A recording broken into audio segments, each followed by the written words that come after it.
Welcome to 10 Meaningful Minutes. I'm here with Ragon, lead counselor for Douglas County School District, and my name's LaComb, and I'm with the Healthy Schools Department. How are you? I am doing great. This is one of my favorite things. It is mine too, and it even doubled in fave because we haven't been in the same room since February. That's a long time. It's been a really long time. So it's wonderful to be back doing this. It is. And you know, I always love being around you, Aaron, because I get calmer when I'm with you. Oh. And you know, and that really connects to what we're going to talk about today, because whenever I'm with you, you make me laugh. Thank you. And I have the same experience with you.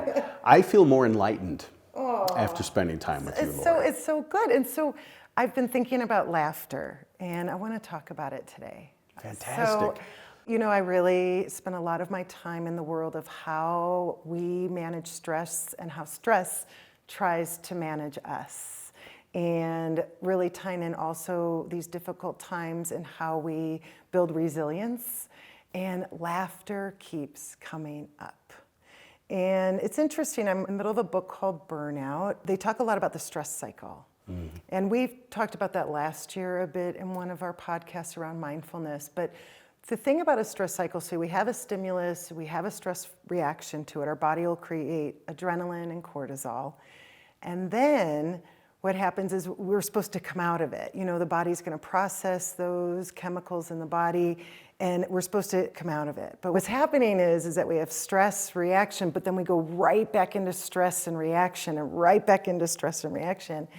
And it's called chronic stress. And chronic stress has its long-term effects. And what's really interesting about this study around the stress cycle is the importance of stopping it periodically throughout the day. How when we're in a stressful situation, and we notice it, our bodies are telling us messages about it all the time. You can feel it somewhere, you're tight in the chest, your belly, your shoulders are like living by the earlobes, whatever it is.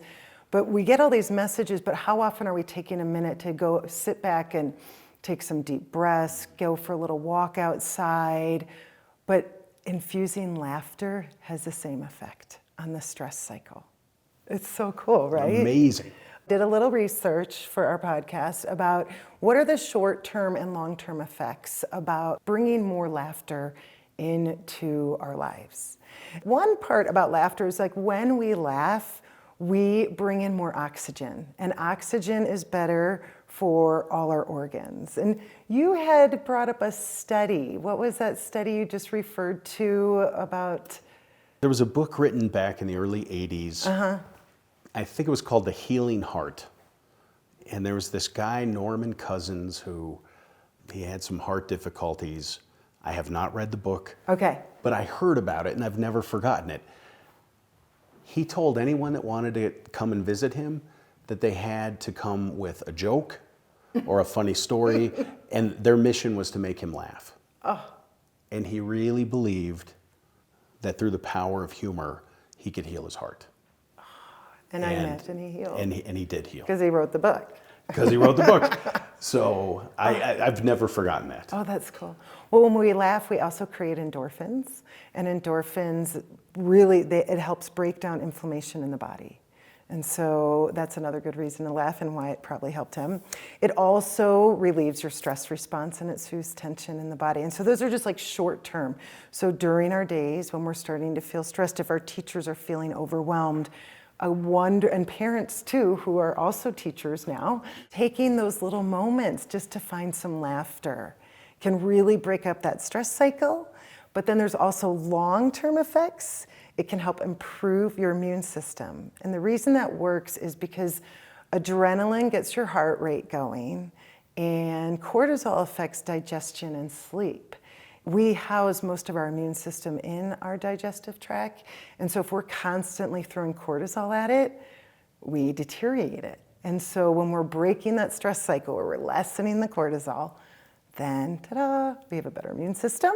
It helps relieve pain, again, because we're producing the endorphins. One of my favorite results of bringing more laughter into our lives is that it increases that personal connection with each other. And whenever we laugh, or we can find a joke within the group, our bodies create oxytocin. And that is the cuddle hormone because it makes you feel like we belong. And we need that. We are human beings. We are pack animals, everybody. First and foremost, we are that, right? And so we really need to feed that. And so bringing laughter in is really, really important just for our long-term happiness. And so in Healthy Schools, we've been trying to find ways to make people laugh. In our newsletter, we started a little section on just videos, like the funny video of the month. And I don't know if you're familiar with Jerry Brooks, but he is that principal who does... I know Jerry Brooks, yeah. Love him. So listeners today, go and Google Jerry Brooks and watch one of his videos. He is hilarious. So we're doing that. We'll send out videos to staff, just through an email on a Tuesday morning.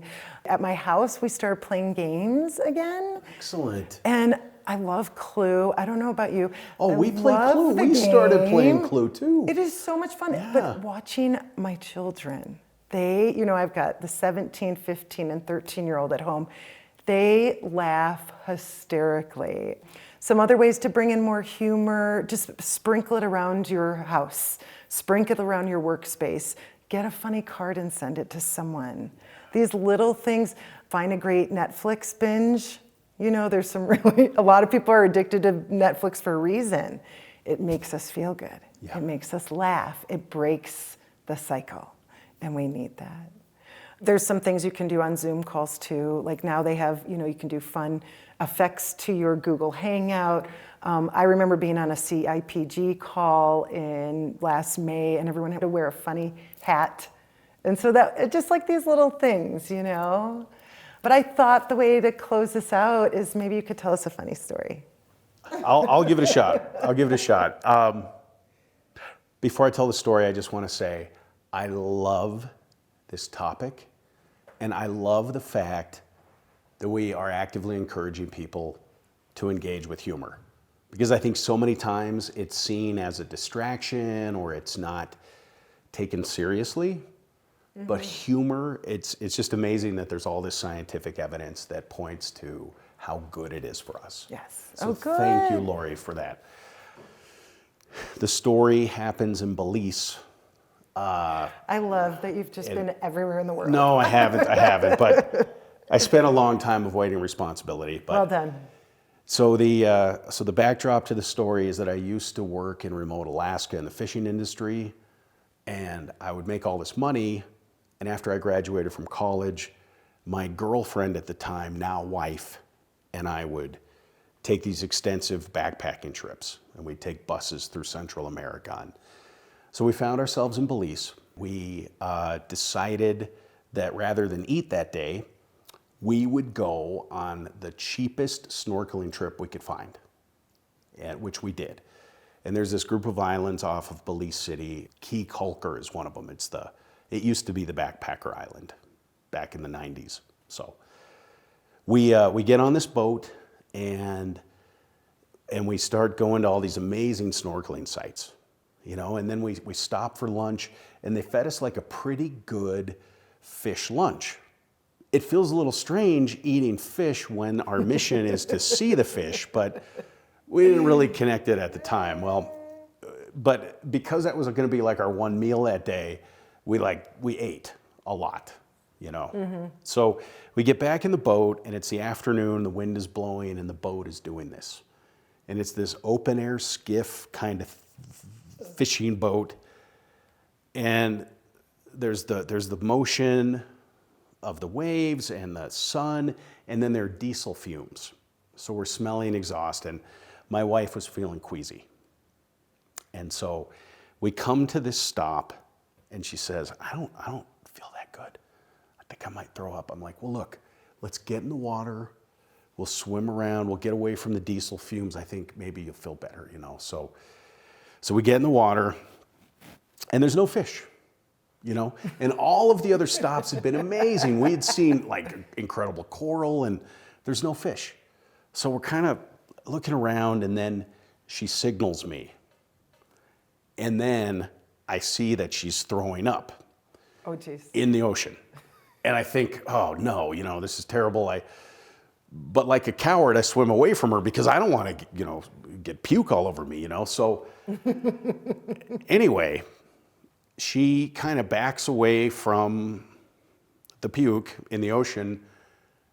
Fish come from miles around. There were no fish. Suddenly we are surrounded by fish. There are more fish than we've seen all day. And so the rest of the group sees the fish and they swim over to the fish. So you have this pool of puke, you have the fish feeding on the puke, and then you have the people. And then Lisa and I are back from the group watching this happen. I don't even know what to say. So then we get back on the boat and everyone is just jubilant. That was the best stop of the day. I completely understand why we went there. At first we didn't see any fish, but so many fish, it's so incredible. And so as the group is talking, Lisa nudges me and she whispers in my ear, that lady has my puke in her hair. And I go, oh my God, and then I start looking around and it's not just that lady. There's little chunks of puke on people's swimming suits, in their hair. Everyone's all happy. And I just think to myself, do we tell them? Do we tell them? And she says, no, we can't tell them. It'll ruin their trip. So we didn't tell them. And that's my story. Aaron, that is hilarious. Yeah, and I don't have permission to share this with our listeners from my wife, so now I'm going to get in trouble. So okay. That's funny too. So that's. Oh my gosh! Thank you for that. I needed that belly laugh. Thank you. And I think a great thing for all of us to do, anyone who's listening to this, find your funny story and share it with someone today. Right? I love that homework. Awesome. I can't wait for us to get together for our next podcast, Aaron. Absolutely. Thank you for joining us for 10 Meaningful Minutes. Lori, it is always an honor. Made my day today. Thank you, you too. All right, until next time. All right.